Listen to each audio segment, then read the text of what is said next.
I bow to you all, for you are the seekers of truth. When we talk of truth, we must understand at the very outset that truth is what it is. We cannot mold it with our human awareness. We cannot organize it. And we cannot change it at all. So what is the truth? The truth is that we are not this body, this intellect, emotions, this ego, the conditionings, but we are the spirit. And the second truth is that there is a subtle, all-pervading divine power which is doing all the living work. For example, we see the flowers and we take them for granted. Bernard Shaw has said that if you just watch your eyes, you'll be surprised what a camera it is. So, all living things we take for granted and we do not inquire as to how these things are worked out and how all these living processes are going on around. Now we have, supposing, come from amoeba stage to this stage. How we have come? We didn't do anything.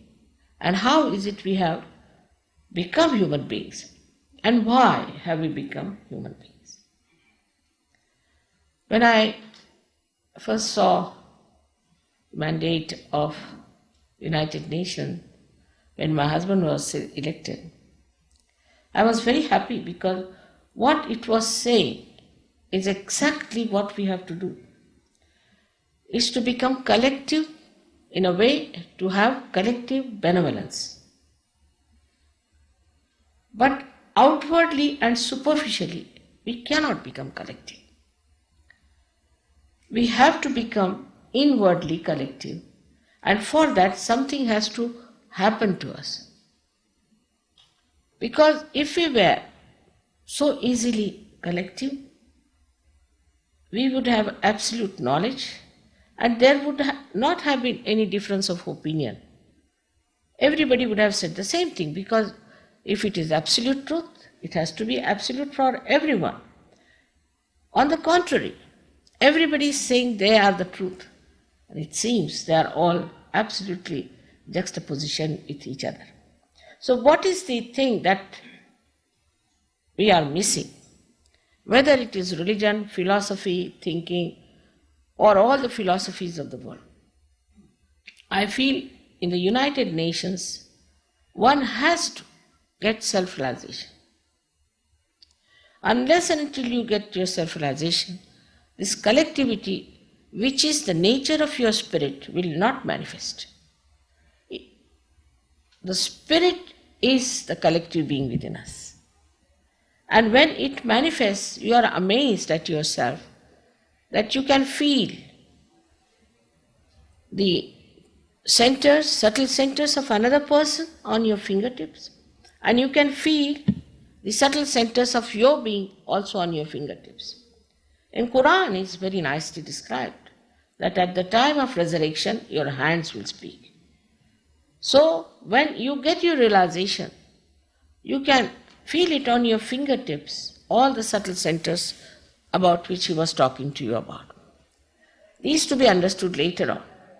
But the first thing is, you must ask for your enlightenment.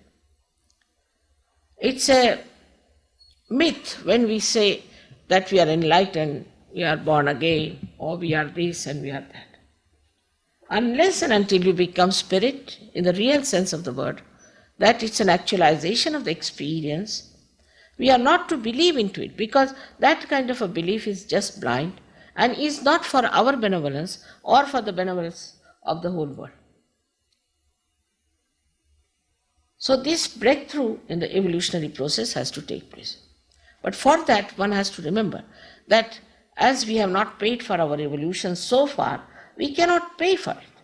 First of all people who talk of payment, you must know that there's something false behind it.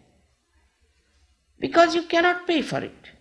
Like if you have to sow a seed, you don't pay anything to the Mother Earth. You may pay for the hall, you may pay for the car, but you can't pay for your self-realization. This is first thing to be understood very clearly.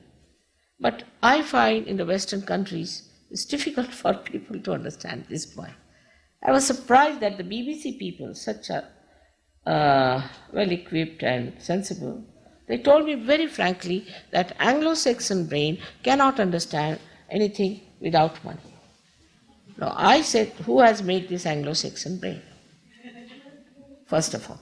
The second point is that you believe in Christ. How much money did you pay to Christ? How much money did you pay to Buddha? How much money did you pay to Mahavira? Or to Nanaka? Or to anyone like that? They worked so hard for you. What did you do for them? Nothing but to torture. I never listened to them. The truth is so important today for us that all our problems are there only because we have not felt the truth. You are talking now about imbalances.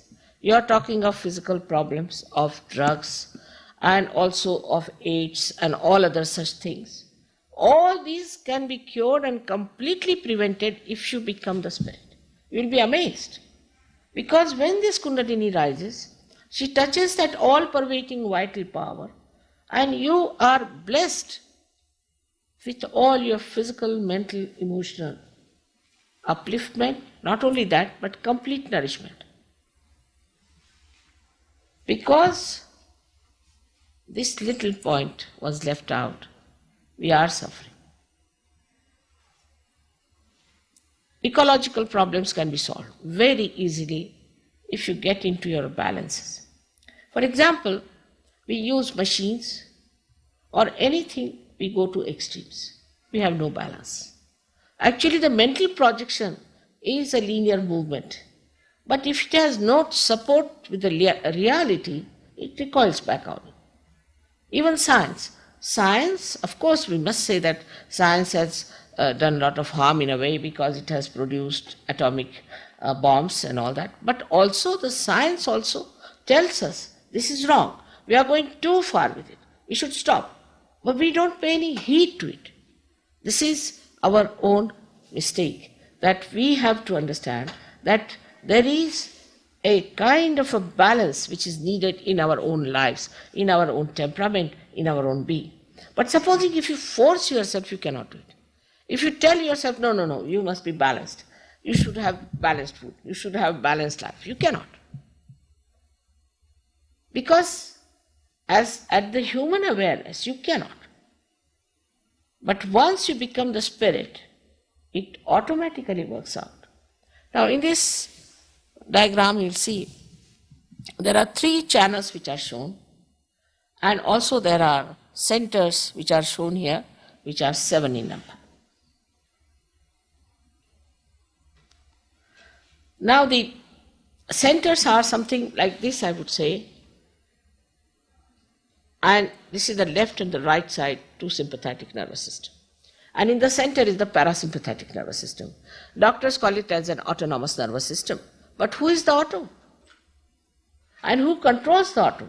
And how to reach the auto is the problem. Supposing you have a tree, very much grown, you must know it has to have roots down below. And if it has not got those roots developed, it's about to fall off. So this is the knowledge of the roots. And as scientists, you must have an open mind about it. Absolutely an open mind. Take it as a hypothesis. And if it works, as honest people, you have to accept. For example, my husband always said that you are a saint. I know, you are an awliya. He used to say that. But I can't believe you can make anybody like you. It's a different thing. It's a different category. But these days, these categories are born. So many are seeking the truth. Never in the history of spirituality you had so many people who were seeking the truth. They are misled, I know, and they are used, exploited, agreed. But there are seekers. So I call it a blossom time. This is a special time when this has to happen, but people have to have seriousness about it. I mean, in the society that I move, as you know, there's another society also I have, in which I find people talking like this. This guru is very good, is expensive but very good. And the one gives some bargains and another has lowered some prices. If you are going to judge your guru by how much money he takes or how much you can save, then it's such a money-oriented nonsense. It cannot be anything divine. Divine doesn't understand money. Never.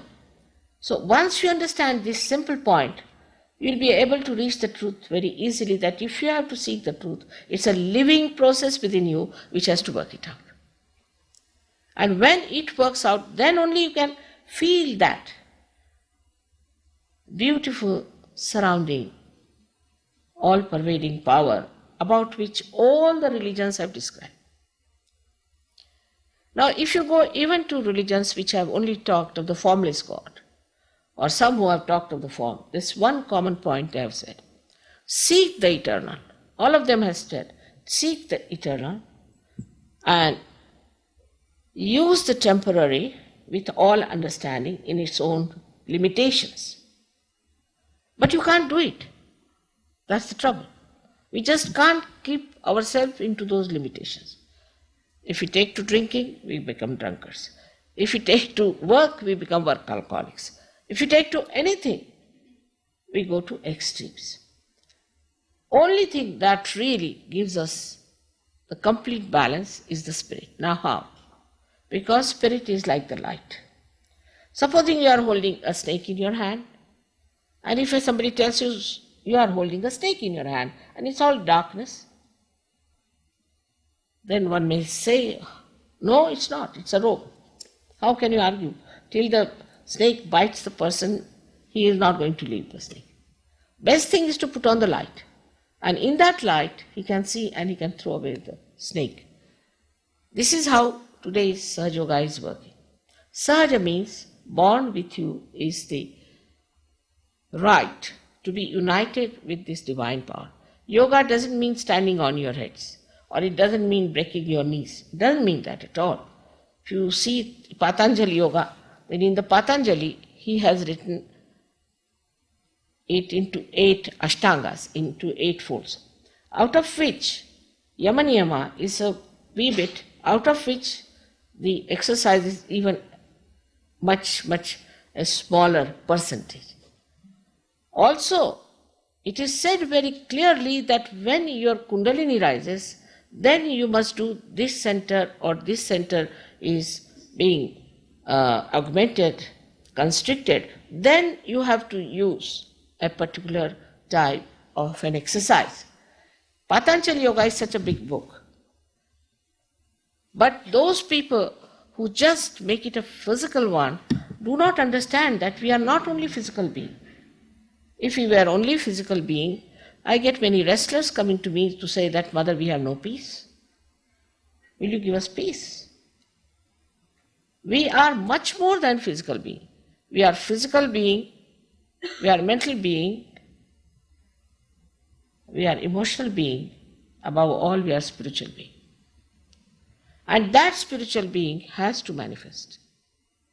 That manifestation has to take place in our awareness. Then so many things happen to us. First of all, as I told you, that with this connection, this vital energy starts flowing through you. Now this energy has got so many qualities. First is it comforts you. It comforts you. In the sense, it cures you automatically. It is your own power cures you.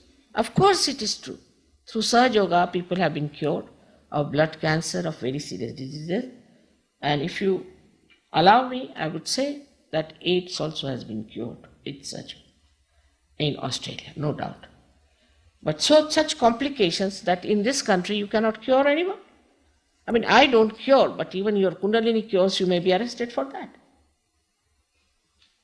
And in all the Western countries, this is a problem. And in India, an AIDS patient cannot come.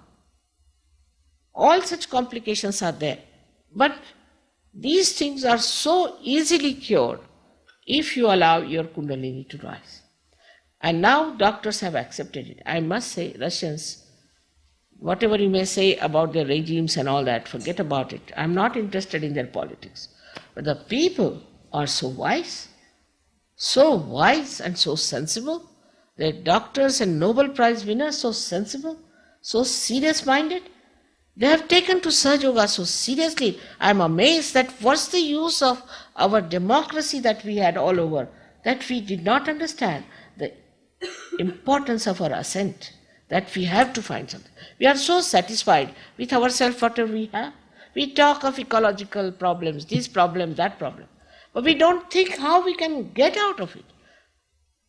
We never bother to see what will help us.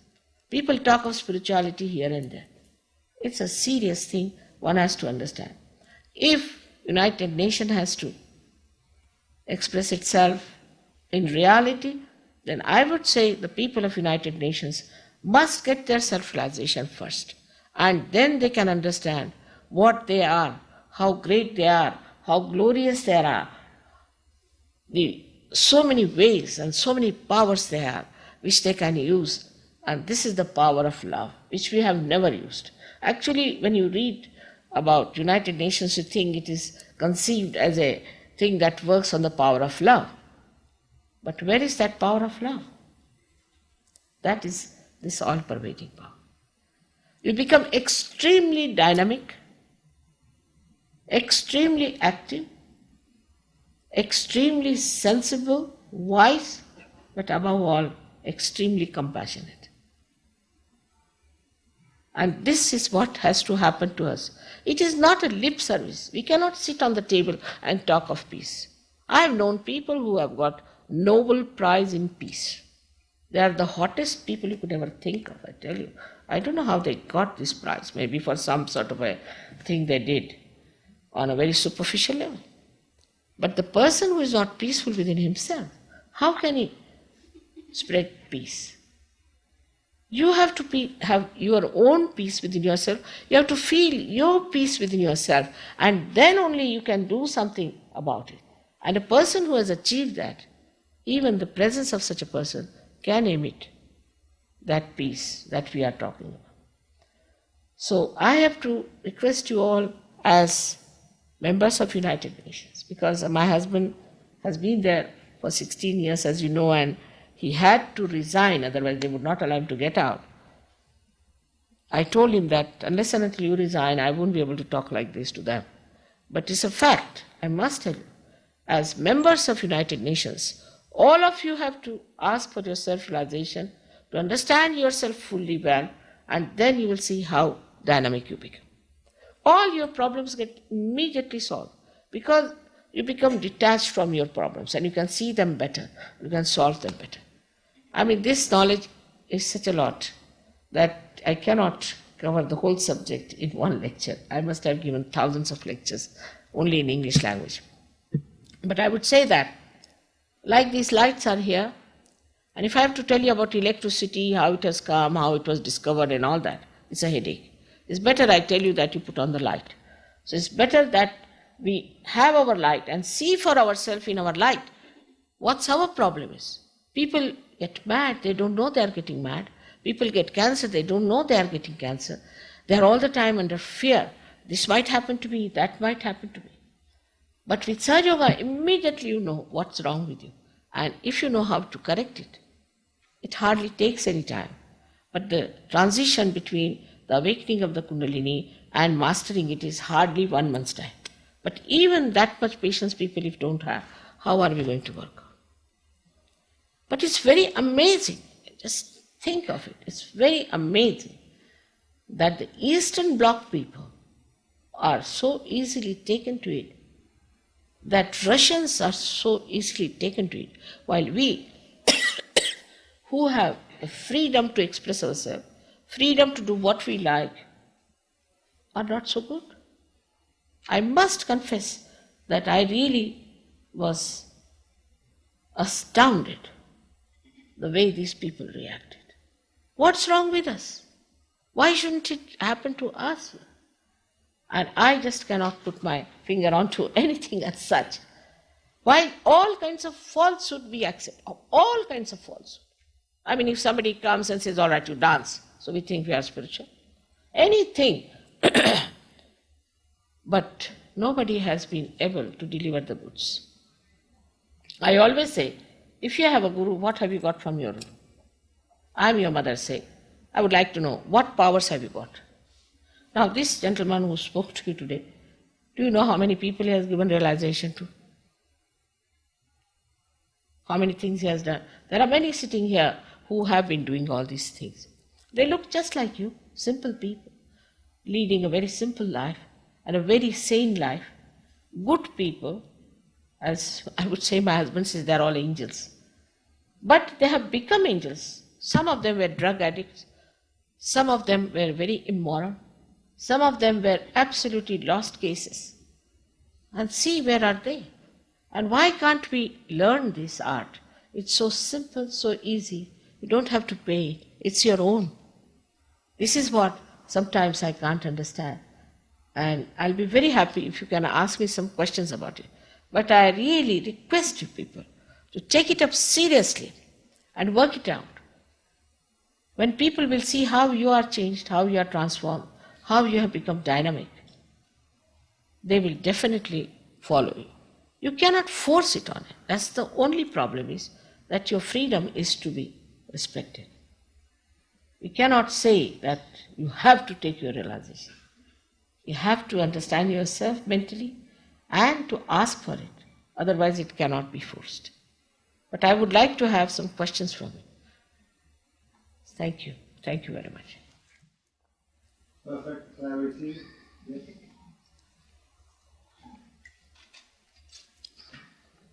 I would like to ask, in the United States, I think for transcendental yoga has been widely spread, and I know they have many centers. I'd like to know what Sahaja Yoga differs from transcendental yoga. It's a very controversial subject. But if you want me to tell you the truth, I can tell you the truth without any fear. I came to know about transcendental meditation when I was in London.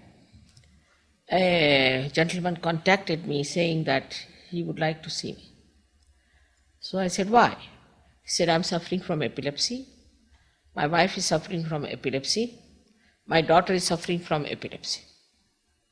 I said, all right, come and have. I would like to see you, come. So I gave him a time, he came down. I was amazed when he told me that he was the head of the flying foundation of the transcendental meditation. And his deputy director also had come. And when I asked him, what is this transcendental meditation? I was amazed at the whole thing.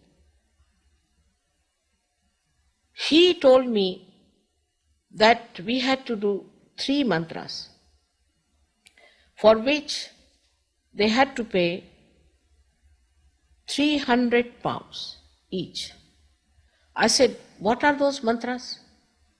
First he was hesitating. I said, you have to tell me the mantras, otherwise I will not be able to say what it is, why you have got epilepsy. He said the first mantra was Inga, second was Pinga, and third was Tinga. If there's any Indian gentleman here, he will know what it means. Inga means the bite of a scorpion. It's not a Sanskrit word. Pinga means when person gets possessed, he goes round and round, that's Pinga. And Tinga means when you show like a thumb. For that they paid £300 and they were told not to talk about it to anyone. Now this is coming from the head of that foundation who was suffering from epilepsy. This poor fellow, he became ultimately bankrupt. His wife was the granddaughter of a duke in England. Of course they were all cured. They are all right. But he had to go away to South Africa. He was a diamond merchant. He lost everything as a bankrupt. Then so many came from there. And so many who had become just recluses, they could not see the garlic or they could not see a lemon. If he showed them the lemon, they used to tremble. In the beginning, they said we felt very much elated. Of course, about this I'll tell you later on about how our souls are and how our souls can be possessed. You asked me directly, so I have to tell you very directly, madam, that the second thing they did was to start a Siddha course, they called it, for which they charged £6,000, and people had to go to Switzerland to stay in hotels, and they were given some mats to jump because they were supposed to fly in the air, so-called. First of all, why do you want to fly in the air halfway like that? Imagine already there are such problems of traffic. Because of that I was delayed. And so many people paid £6,000 for that. Now the food that was given for 6 days is authentic absolutely. For 6 days was the water that boiled potatoes. 6 days. And the 7th day was the rain, and the 8th day they were given the potatoes to eat. And they were told that you have to do it if you have to fly in the air. So many of them broke their bottoms and broke their bones, pelvic bones, is a fact. And I think the Guru must have felt what stupid people these are, so he used to giggle all the time. He was called as a giggly Guru. Now, if people are that stupid, what can you do about it? And they don't know. I said, why don't you ask them, why this mantra? Why? What is this? For what? In Sahaja Yoga, you know each and everything. Of course, after realization, you have to know all about the mechanism. You have to know about what is the, say for example, a Kundalini stops at this center of optic chiasma, then you have to say Lord's Prayer. You have to say Allahu Akbar at this point. So many there are.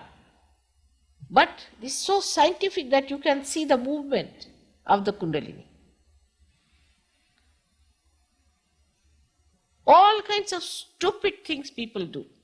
Somebody says the Shaktipat, somebody says that, and people become really mad after that. First of all, what knowledge did you get? Put it that question. You must go and see the disciples. What knowledge there is? Nowadays, supposing somebody started Ayurveda, we don't need any guru for that. You can go to Ayurveda anytime. It's like just your medicine. You don't need any guru to go to any doctor, do you? But we are so dumb. In here, I don't know how people accept these things. Still, I can't understand. There's a lady who has laser beams, put it like that, you see, from all sides. And for one meeting like this, she takes 3,000 pounds. 3,000 pounds. That too in Rome. Can you believe it? Because you've asked me the question, I have to tell you, this is what it is going on, madam. And for Chinese especially, you be very careful. You are very vulnerable because now you all have become very rich and they only cling on to rich people. So be very careful. First of all, you must find out what are the disciples like, what are they doing, and how they are doing. I talked about it in 1970. Openly I told their names and gave the names what devils they are. But nobody would listen to me. Even this Rajneesh, I told about him so many things. And they are the ones who are stopping us even coming to UN and everywhere. Do you know that? They are putting money to many newspapers that I should not be there in any way. Even my advertisement should not appear. But they are all very friendly because Satan doesn't speak against its own house. Christ has said it clearly. They are all very friendly with each other. But we have to know the truth. And the truth is that you have to become the Spirit and you must get the powers of the Spirit. If you do not have the powers of the Spirit, don't listen to all these big, big claims. There's nothing to be claimed about. It is to be achieved to be actualized. I'm sorry I had to say all this, but one has to say, because she asked me the question about. Moreover, there's another problem. The another problem is like this, that if you pay money for something, say we go to a theatre and we pay money for a ticket, and then what we find that it's not very good, the play is not very good. But we say, let's have it, you see, we have paid for it. We go through it. And so this commitment, because of payment, is even worse. So you come out from there hurt. I've seen people, their kundalini just like, I cannot tell you how it looks, as if it's being beaten up and trying to rise, putting up her head, and again it falls down. So weak she is. And she is your mother, your individual mother. And she feels so helpless that she cannot give you your self-realization, she cannot give you your second birth, because you have stupidly followed something which was very wrong. Even though I must tell you that Sahaja Yoga works out even such difficult cases. All kinds of things are going on, like somebody brings a diamond or somebody shows some sort of ashes and things. For diamond, you can go to the shop here, you see. What has got to do with diamonds, you see? Or any divinity has to do with diamonds. What do you care for diamonds? So this is a very big problem today. Because we have choices. You see, we have choices of this and choices of that and choices of that. But we have lost that discretion to find out what we should have. And so many people are hurt. I've been talking about it very openly. Nobody has ever come forward before me and said, this is this about surgery. I've said all sorts of things about them. Nobody has come forward so far. Nobody said a word about it. Nor did they go to the courts or anywhere against me. They could have done it very easily, but they could not. And because you've asked me today, I better warn you, it's true.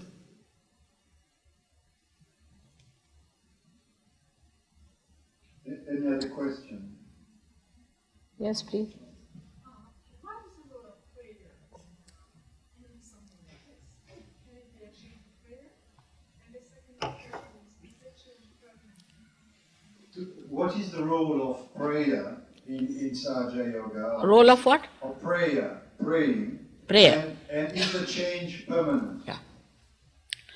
See now, if you are not connected with the divine, your prayers are like telephoning without the connection. That's why prayers don't help. And people do come and say that we've been praying to God, we've been praying. See now, what's our condition? Which God are you praying to? First of all, you must have your connection. Then even once you remember the name of God, it works. Even once. But you have to have connection. It has a very great role, only if you are connected.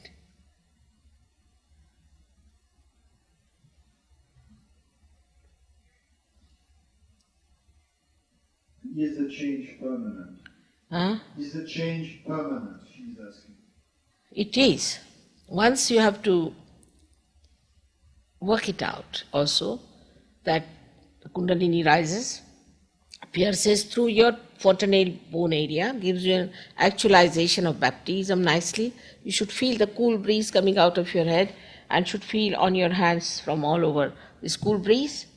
But you have to establish this connection properly. Sometimes the Kundalini attends to places where you have sickness, where you have mental problems. So you must learn.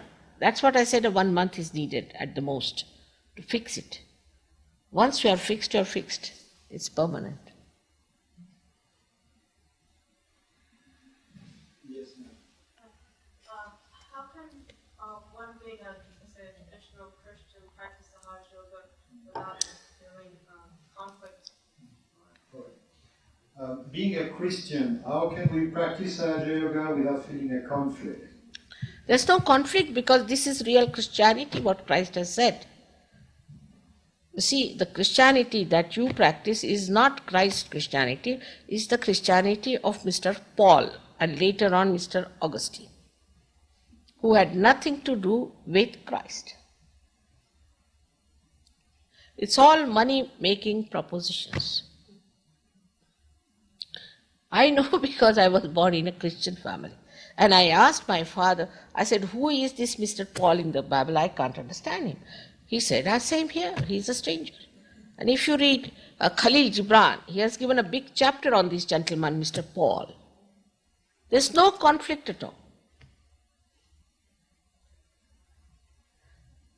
What's the use of, the other day you must have seen these fundamentalists, Christian fundamentalists jeering at Gorbachev, who's a great man, no doubt about it.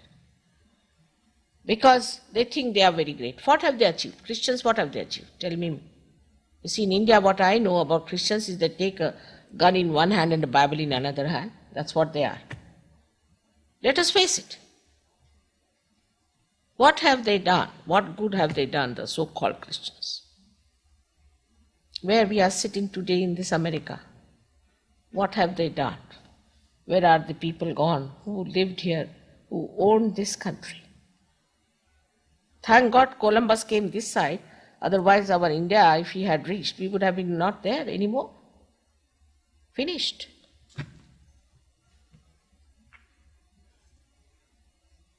Same about Hindus, same about Muslims, and same about all the people. These are all man-made religions.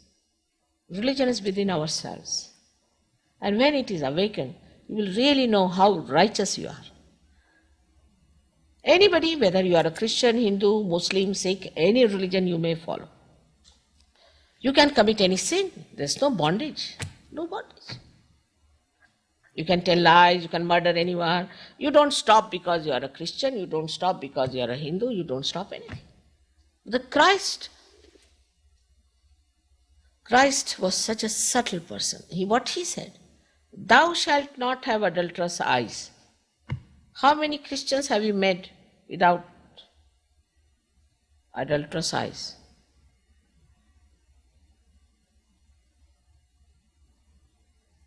Subtleties of Christ. You can achieve it. You can definitely achieve it through your self-realization. The first thing he said and the last thing he said is know thyself.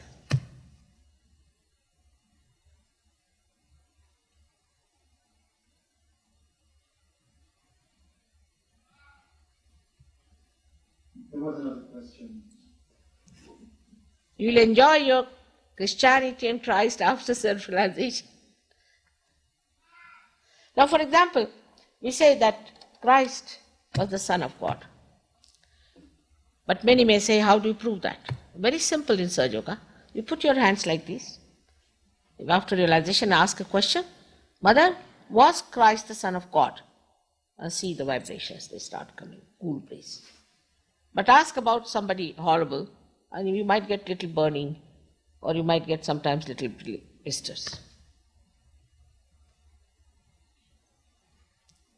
Because you were born in a religion, you follow it. But then you follow him, not blindly, but with an awakened mind.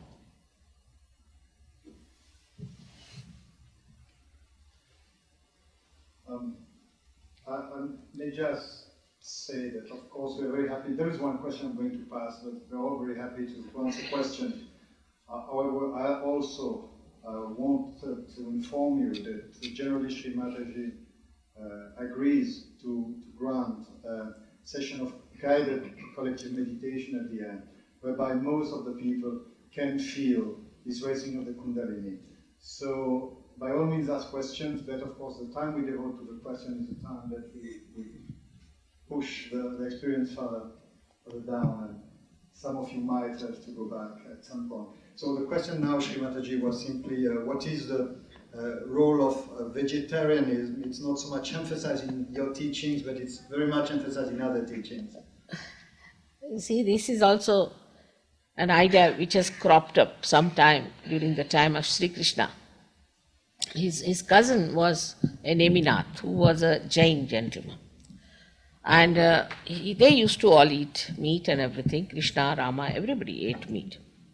But what happened that his marriage was to be celebrated in the marriage. He saw all these things, so many goats and birds and all, and he felt a kind of a nausea about it. So he didn't marry. And also, he said, let's become vegetarians. That's how the vegetarianism started in India.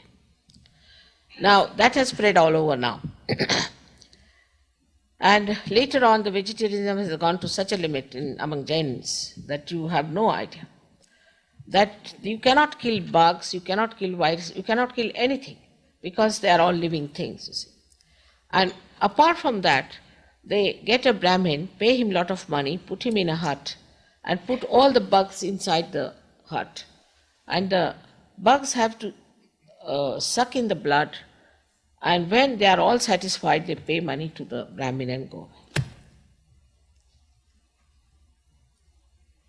It's cruelty.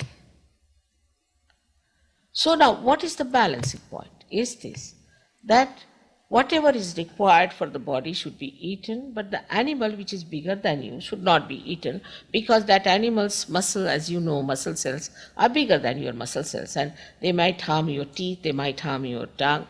So if you save the chickens, am I going to give them realization? But those who have eaten too much of non-veg food should take to vegetarianism is a good idea. But not that those who need non-veg food should not take it. It's not what you eat is so important. It's all funny ideas that have come. It is what you get as the spirit. Christ used to eat meat. Muhammad Sahib used to eat meat. Nanakai used to eat meat. Kabira used to eat meat. They were all bad people, and those who are vegetarians, so-called, are the very nice people.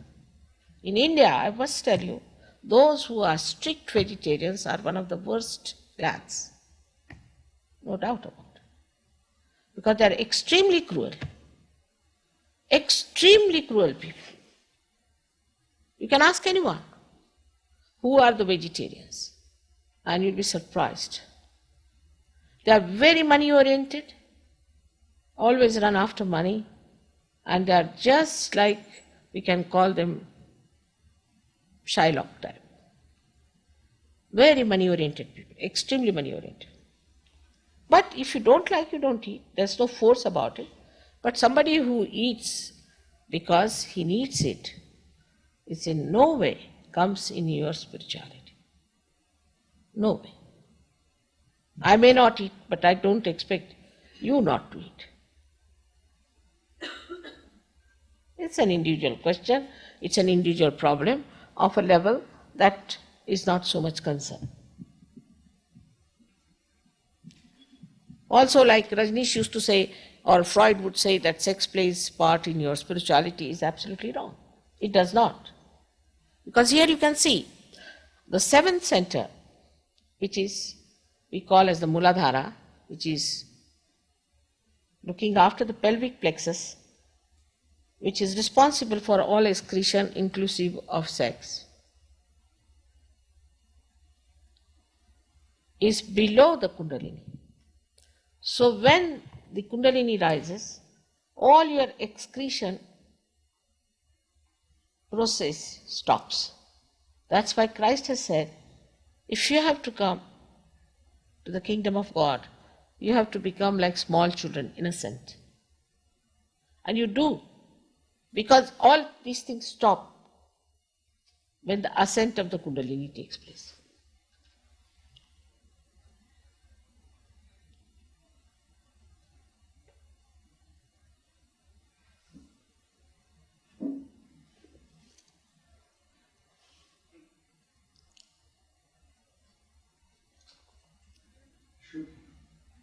You are incorrigible, go ahead. Well, I have another one then, because what you're saying is seems to be perfect when all other spiritual teachers have said that it's very important to abstain. That if you're using the sexual drive, you are using that energy that can be used to rise up, to awaken the Kundalini, to rise up higher. It seems that all spiritual masters and others have suggested to restrain from sexual activity. No, I think there is a little misunderstanding. Shri Mataji did not say to refrain. Shri Mataji said sexuality has nothing to do with Kundalini. Yes, that I better awakening. correct that. Yes. No. Never I said that. I said it does not play part in the ascent of the Kundalini. But sex in a sane way is important. Absolutely important. If somebody is not married or somebody calls himself a sannyasi, we tell him you better change your ideas. The Kundalini doesn't rise. It's a fact. Kundalini tells you. She is the best judge. And that's why while speaking to you I was a little hesitant. There's one gentleman who hasn't got realization as yet in London, only one, who is not married, you see. I don't know what to do with him. I must confess it is true. I mean, what can I do about it? I don't mean it. I would love to do that, but somehow he is not getting a realization. I think a sane marriage gives you a balance, a good family, and it's your responsibility to produce a good family, to produce good children. Perhaps that is what is expected. But I think it's a misunderstanding because I said only that part. I mean, at the time of realization. Thank you for the clarification. Do we have any other questions? No, if any such misunderstanding, you must ask me. Because it's a very short lecture and maybe some points are left out. It's better ask me. So there should be no misunderstanding about things. Christ was not married. Sorry? Christ was not married. Christ was not married, she says. Yeah, he's different. He is different, she says. You crucified him so fast. He could only preach for 4 years. Christ was different. It's very different. You will understand his nature, what he was. And then you will know why he did not need any marriage. Yes, Mataji. Some are born eunuchs, he said, for the sake of the kingdom.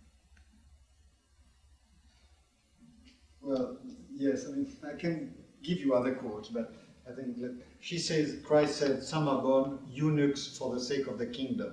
Huh? He said that. Yeah, it's What did she say? It's written in the Bible, Ah. some are born eunuch for the sake of the kingdom, meaning some are not having relationships. That's little subtler. I think you better get your realization first, and then you will know what it is. You see, also to read Bible, not the Paul part, because it's only organizational, you must get your self-realization. Even to read Gita, you must get your self-realization, otherwise you can be confused. Maybe we can have the question in private later on at the end of the program. But should we, I mean, if people have other questions, I suggest at the end maybe they can come down and ask them direct. And Shri Mataji, would you be, this is what I would suggest if you would be prepared, Shri Mataji. Should we have perhaps an experience of collective meditation? I mean, would you like it? Would you like to have the experience? Yes. All right. I mean, as I told you, it cannot be forced. Very simple thing is. It's a thing is that you have to ask for it. It cannot be forced. And it is vital that we should get it. All other vital things we have got spontaneously, without any trouble as human beings. But this is another stage. Say we have become human beings from amoeba or from, say, monkeys. But now what we are going to become, we are going to be empowered that we can transform people, that we can nourish the nature. So because of this jump that we have to have in our awareness and in our strength, we have to understand what it is. Because God has given us brains to understand. And everything is logical. Absolutely logical. You can judge for yourself and see for yourself. That is the reason why somebody has to tell you, decode it and tell you everything. And then once you know it, you can also tell others. But it cannot be done in the way we have got this human awareness. It's a much higher awareness about which I'm talking. And for that, somebody has to tell you all the subtleties or the decoding. But that doesn't mean that it's something obligatory for you. I personally think it's nothing for me because whatever I have. It's nothing great. I don't think it's something great to have something born with it. But it's definitely great for you to achieve it. And that's the thing I respect. That you have achieved all these powers yourself. So there's no obligation at all, in no way. So at the very outset, I have to tell you there are two conditions we have to have. The first condition is that we have to forget the past and forgive ourselves. That not to feel guilty at all. I mean, it's something like a myth that we start feeling guilty. As a result, we catch on this center here, the left side of the Vishuddhi as we call it. And this center when you catch, you can get spondylitis, you can get paralysis, you can get angina. So it is useless to feel guilty. After all, we are human beings, we are not gods. So if you have done mistakes, what is there to feel guilty? Let the Kundalini find out. Why should we judge ourselves? That means you forget your past, forget your guilts and mistakes and everything, and you have to be very pleasantly placed towards yourself. Because now you are going to enter into the kingdom of God. So you should be very pleasantly placed towards yourself. You have to respect. I would say you have to love yourself and know that you are a human being and have self-confidence that you are going to enter into the kingdom of God. This is the first condition. The second one is that you have to forgive everyone. The other day somebody said that to forgive others is very difficult. Now whether you forgive or you don't forgive, you don't do anything. Again logically. You don't do anything. It's just your idea that you don't forgive.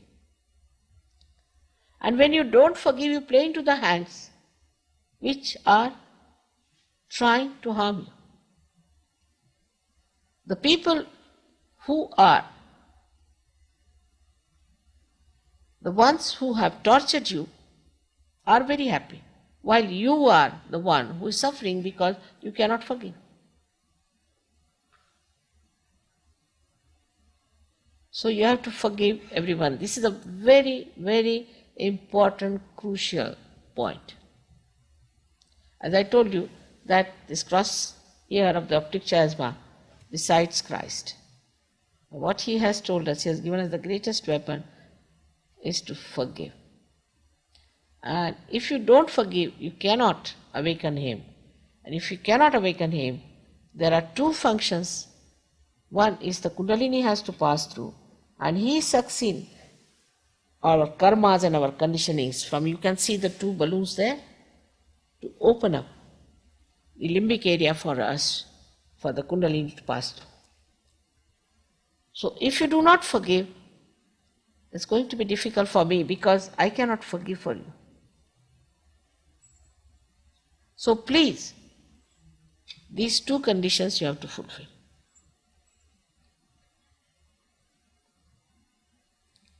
I hope it's not too much. Now, we have to take the help of the Mother Earth, so if you could take out the shoes, will be much better. Just the shoes, not the socks, but just the shoes.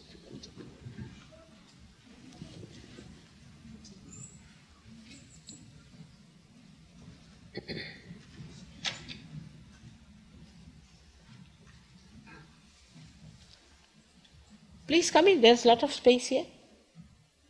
Yes, just come. Sit down.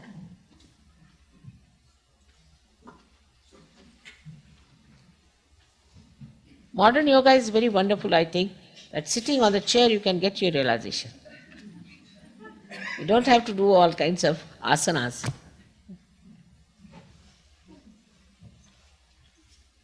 It had to be that way. Now, please remember, as I told you, this left and right side, there are two powers. The left side power is the power of desire, not of pure desire, but desire. The right side is the power of action. So we have to keep both our feet little away from each other.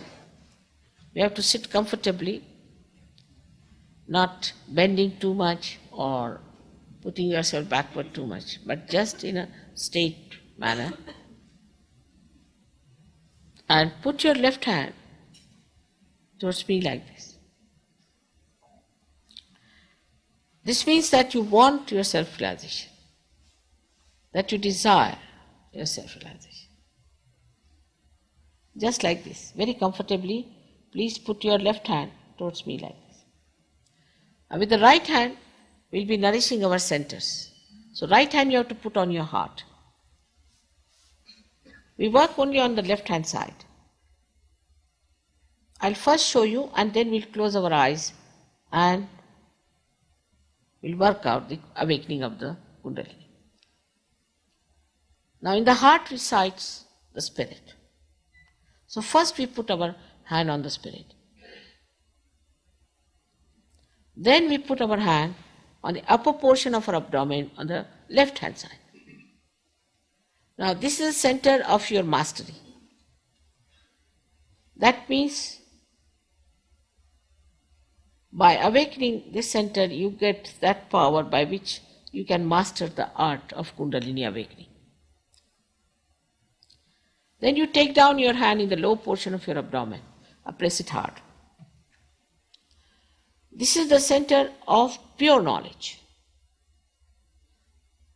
The pure knowledge is that knowledge that you get out of your evolutionary process, which manifests on your nervous system, on your central nervous system.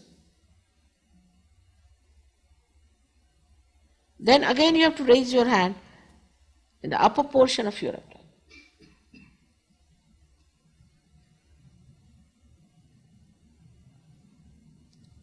And then on your heart again.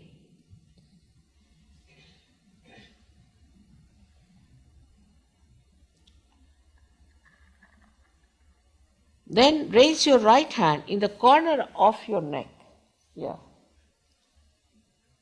Neck and your shoulder, and turn your head to your right. This is the center which I told you just now is completely disturbed when you feel guilty.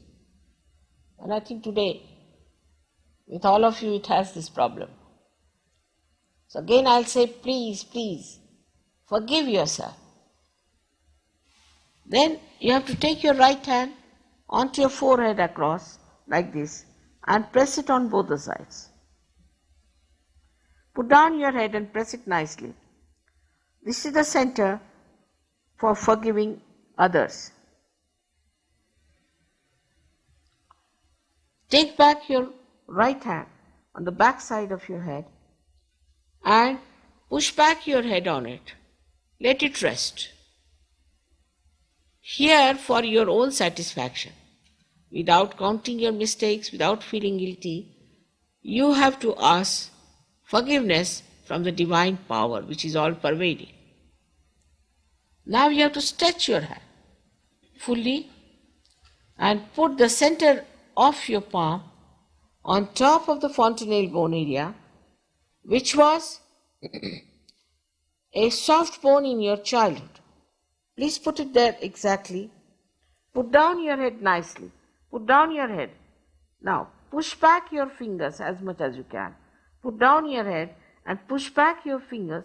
Now push your hand on the scalp nicely so it gives some pressure. And now you have to move your scalp very slowly, clockwise 7 times.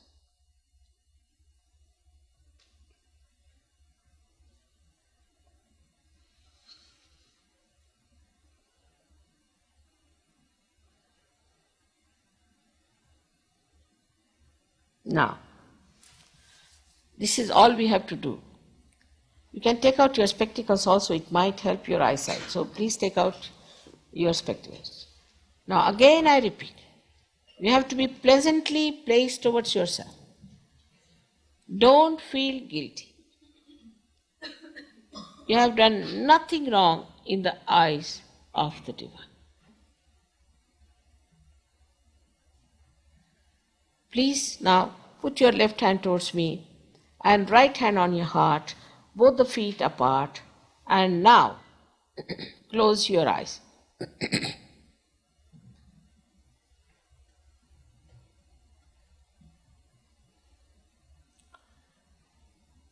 Here,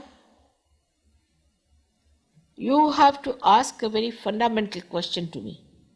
You may call me Shri, Mataji or Mother, whatever you like. Mother, am I the spirit? Ask this question 3 times. Mother, am I the spirit? Please ask this question 3 times in your heart.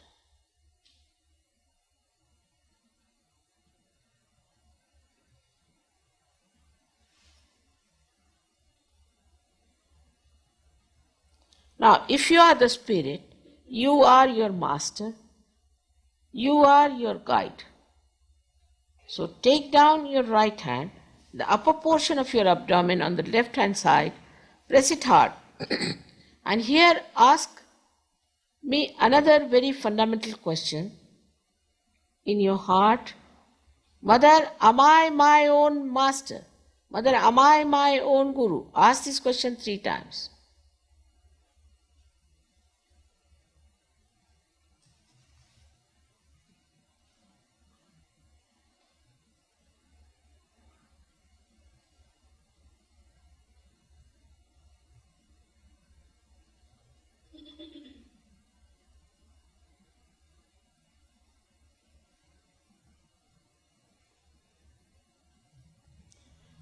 As I have told you that I respect your freedom and I cannot force pure knowledge on you. You have to ask for it. So now take down your right hand, the lower portion of your abdomen, press it hard on the left hand side, and here you please say 6 times because this center has got 6 petals. Mother, please give me pure knowledge.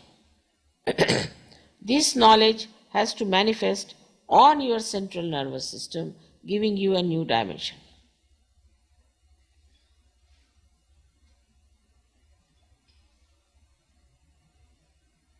Ask earnestly. As soon as you ask this question, the Kundalini starts rising. So now we have to nourish the upper centers to open the passage for Kundalini to rise. So now you raise your right hand onto the upper portion of your abdomen. Now press it hard on the left hand side. Here now with full confidence in yourself, please say, Mother, I am my own master. Please say it 10 times because this center has got 10 petals. Please say it with full confidence, Mother, I am my own master.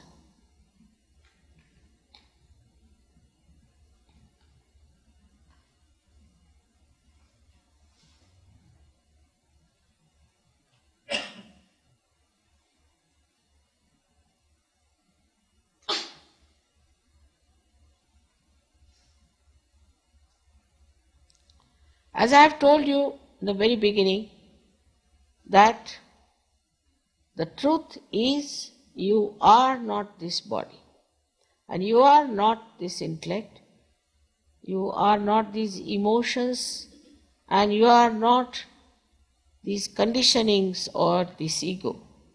You are the pure spirit. So now please raise your right hand on your heart and say it again with full confidence 12 times. Mother, I am the spirit. Mother, I am the spirit. Please say it 12 times.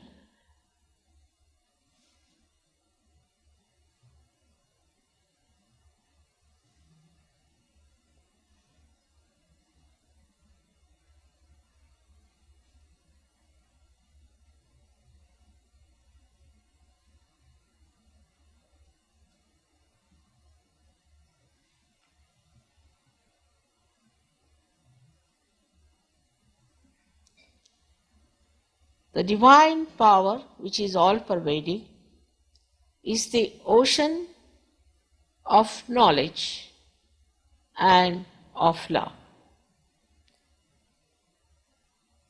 It is the ocean of benevolence and blessings. But above all, it is the ocean of forgiveness. So, whatever mistakes you might have committed, this ocean of forgiveness has a power to dissolve everything. So please forgive yourself. Forgive yourself. Be pleasantly placed towards yourself. And put your right hand in the corner of your neck and your shoulder and turn your head to your right. Here you have to say with full confidence, Mother, I am not guilty at all. Please say it 16 times, because this center has got 16 petals. Mother, I am not guilty at all.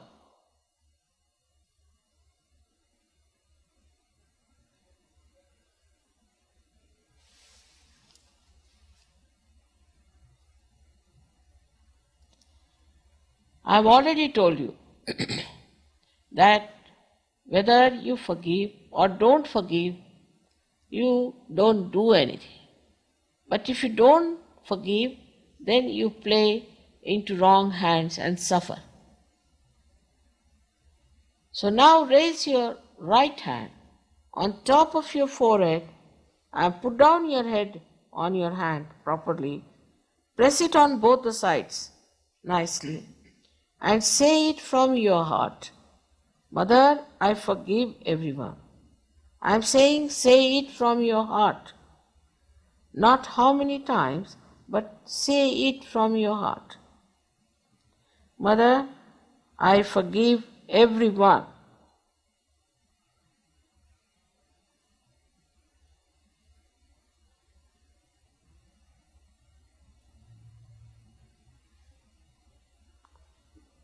Now take back your hand on the back side of your head and push back your head on that hand. Nicely let it rest. Here, please again remember, do not count your mistakes.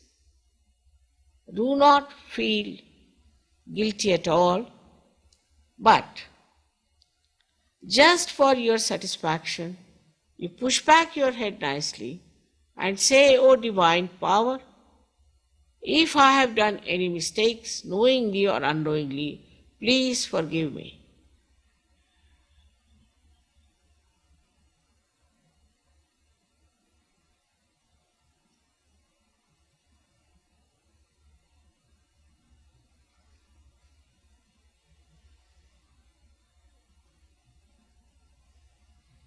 Now, please stretch your hand, your palm fully. Put the center of your palm on top of your fontanelle bone area, which was the soft bone in your childhood. Push back your fingers and press your scalp nicely. Here again, I cannot cross over your freedom. You have to ask for self-realization.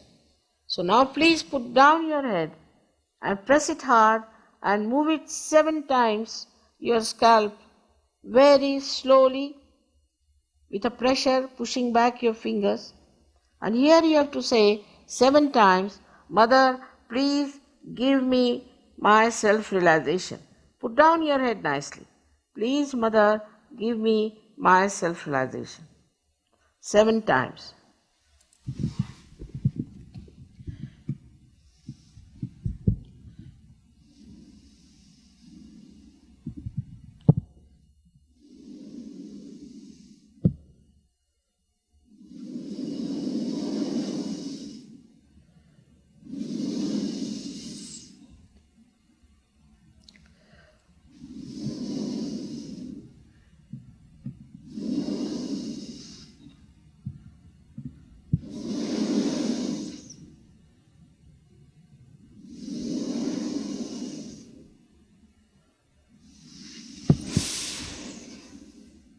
Please take down your hand and open your eyes.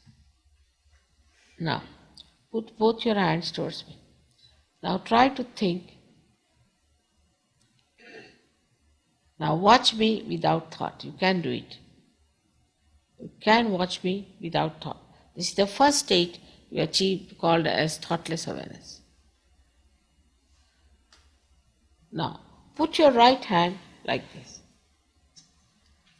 And right hand like this, and left hand on top of your head, and put it down your head, and put your right hand, and see for yourself, not on the head, but above the head, and see for yourself if there's a cool breeze coming out of your head. Put down your head. Please put your right hand like this.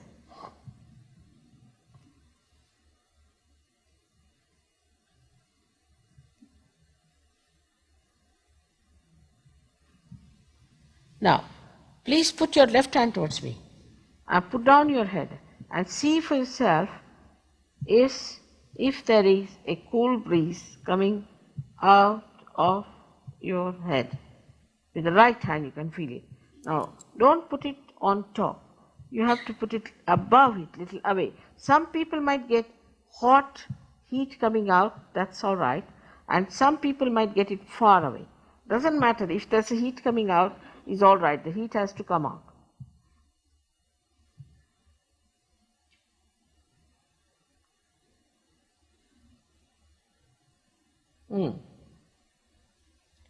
Now, please put again the right hand. Bend your head again and see for yourself if there's a cool breeze coming out of your head.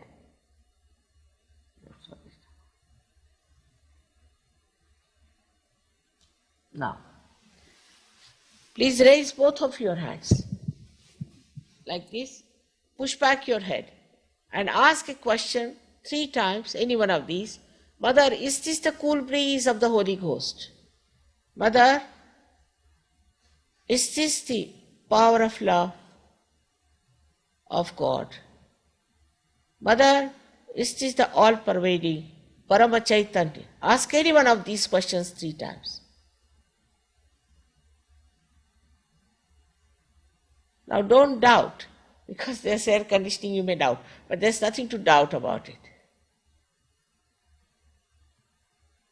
Good. Now take down your hands. All those who have felt the cool breeze or the heat or the cool in their hands, out of their heads or on their hands, please raise both your hands. All those who have felt it, cool breeze out of your head or in your hands. It's very good. May God bless United Nations. Most of you have felt it. Some have not, doesn't matter.